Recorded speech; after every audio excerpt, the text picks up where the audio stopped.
We need this. We're gonna, oh shit. We're gonna talk like we're TikTok famous, okay? Look at this piece of junk. This piece of junk has already cost me so much money. It's not even funny.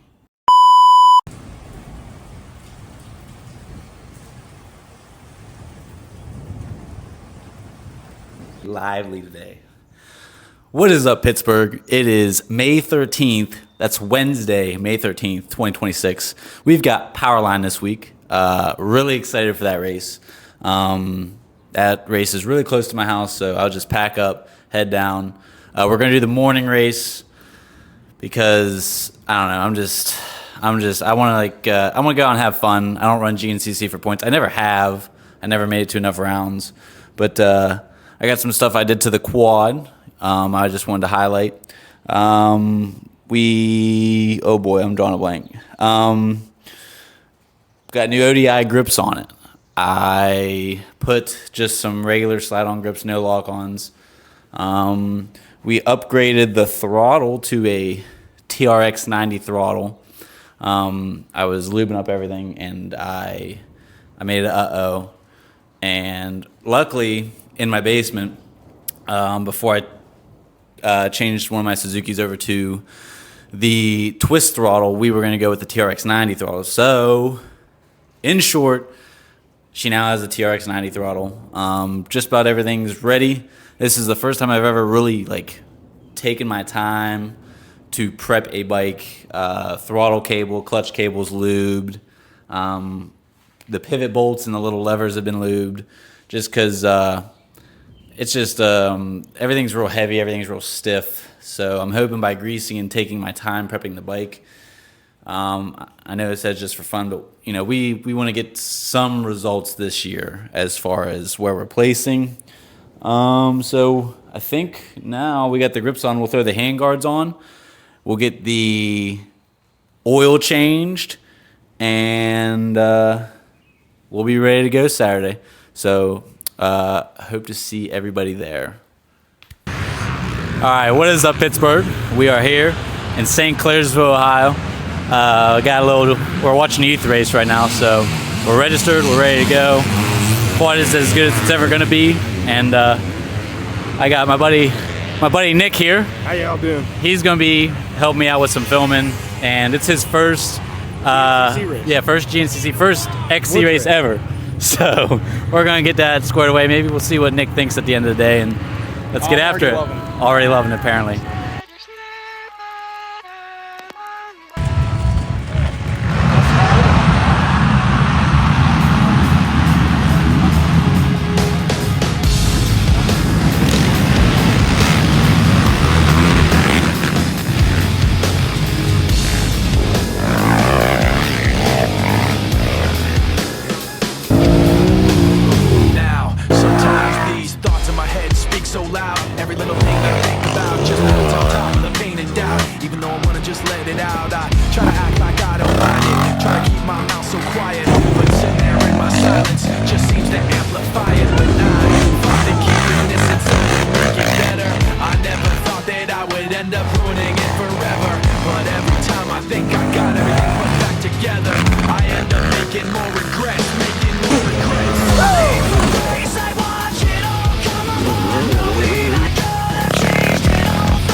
What's up, Pittsburgh?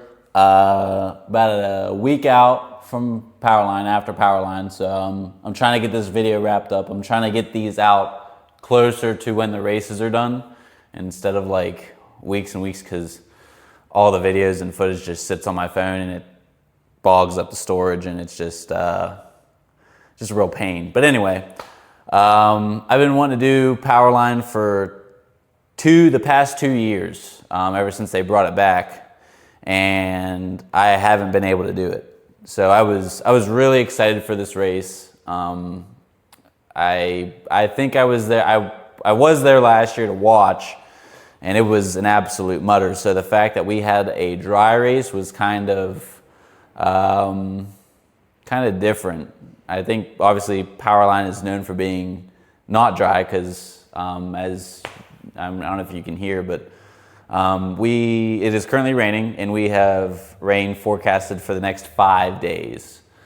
So that should, with E-Rock next weekend, that should taper the dust down.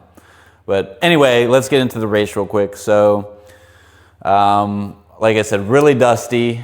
Got to the line. I ran Sportsman B. So I ran the AM. I did not feel like trying to even play with the people in Junior B. So like I said, Sportsman B, AM race, great time. Just go out there, have fun. No need to worry about being too competitive or whatnot or whatever. A lot of people in that class. I kind of did some digging, and between like Florida and Talladega and Camp Coker, 8, 12, 15 riders max. I was like, I want some people to race against, but I don't want a full row. Well, I didn't take into consideration how popular GNCC is up here in Ohio, Pennsylvania, and the Northern Tour is, I would say, a little more popular than the Southern Tour. But anyway, 22 people in the class, and it's real dusty, really dusty. I would say mid-pack if we were being optimistic, but more like back of mid-pack start. Around the first corner, and I mean just a giant cloud of dust. And then going into the fourth corner, I'm tailing, just shadowing the outside of this other race or other rider, and he nips the hay bale, and my front tire catches his rear tire, and it sends me over. It topples me over. So that was a great way to start the race. Dead last, and it was basically just. I was kind of able. I still had my class in sight, but I wasn't able to catch right back up, I guess. But the first lap was not fun. Pretty hot, pretty dusty. I was not a fan of on my stock suspension that isn't valved for my weight or anything. I'd say like the first 3-4 miles of the track, I was not vibing with. I could not find a flow. A lot of whoops. And this bike does not like whoops. I mean, I was absolutely death gripping just to keep this thing straight and stay on it. Just really, that front end just really did not like the whoops at all. Like when you're running along the pits and then you dip into a tree line and you come back out and everybody's got the braking bumps and the acceleration bumps. It was not a good time. Would not recommend. But once we got to like the 5-mile marker, we started getting into some more, I would say, flowy stuff's not, I wouldn't say open, it's definitely a little tight, but I had a lot more fun on that portion of the track. So I'm pumped up. I got a lot of arm pump, and I'm like, man, this is a lot of arm pump, like a lot of arm pump. It's not as bad as E-Rock, but pull over real quick, and my handlebars have come loose again off the stem, so we're gonna get new hardware, and we're gonna get red Loctite. The nylon nuts are apparently not enough to keep the handlebars tight to the stem. So I should have learned my lesson the first time and just done it right the first time, but I mean, it is what it is. Anyway, so pulling into the second lap. Go through the finish. We pull into the pit. Darnley Racing, Cole Darnley, I was pitting with him this weekend, or that weekend, and his dad took good care of me, took my handlebars off, tightened everything up for me, slapped me on the ass and sent me back on my way. I really appreciate that because I was not having fun. I was not very happy about it, about this coming loose again. So go back out on the second lap, still feeling the arm pump, but the rain is coming. It starts getting a little wet, starts not a little slick, starts getting really slick. Like I can see, I'm having to pull my roll-offs because I'm getting so many raindrops on my goggles. And I love that stuff. I love not being able to see because of the rain droplets in my goggles, but I'm still going down the trail in like third gear. Just kind of whatever, but I find that stuff to be really thrilling. Really, it gets the adrenaline going. But I like the rain. I loved it when the rain showed up. It being slick, it's a little, I guess the way you could say it is a little less forgiving as far as the braking. Like it's not going to let you brake. You're just going to slide. So really easy to carry momentum in the woods, out of the woods. My favorite section of the track, was I think just before the 12-mile marker on the Powerline Highway. You shoot up and you work your way up. It's the field section where Wyatt Wilkin made the last lap pass on Bryson Neal. I had a blast in that field section. I had this thing wrung out. Like I could care less if it dropped a valve. And just brought it home. And one thing I was happy about, now granted in Sportsman B, everybody else would have gotten a fourth lap hadn't they cut the race short, but despite the arm pump, despite my handlebars coming loose again, I would have been eligible for a third lap. So I'm trying to take my hobby a little more serious because I do spend a lot of money on this stuff. So I'm trying to ride at least once a week, twice a week, to kind of balance out the studying and everything, and with the work. But I was pretty happy with being eligible for a third lap. But it was pretty slick out there. I was getting spun around, and it's embarrassing, but I'll tell you anyway. I forget how it was. I think it was like a right-hander, but it was off camber to the left. Well, I come swinging around that, and I was sitting on the quad, and when I was eating that berm, and then when the berm ran out to go up the hill, I just completely spun around. And luckily there was another rider there. His Yamaha must have been having some problems just up the trail because he actually ended up picking the quad up and spinning me around and helped me get back on my way. But I've ridden here and lived in Ohio all my life, and I have never ridden on something that slick. But it was fun. I had a blast. Like, I loved it. So obviously we still don't got the results we want.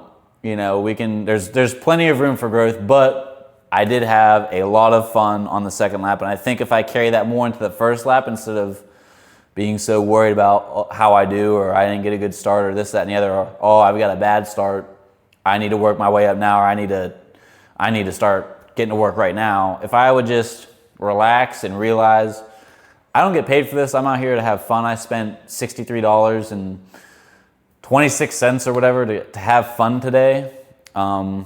I'd probably do a little better. So I think with E-Rock coming up next weekend, I know I'm trying to run that series for points, but I think if we just have fun, the results will come. And if they don't, I mean, we made some memories along the way. So that's my little wrap up for Powerline. I hope to see some people at E-Rock, Little Beaver in Lisbon, and then I think our next race isn't until July at the Rise of the Phoenix. So thanks for tuning in. Be sure to like, subscribe, maybe share it with a buddy who wouldn't mind tapping into these vlogs and seeing what we're doing over here. But I hope everybody has a great day.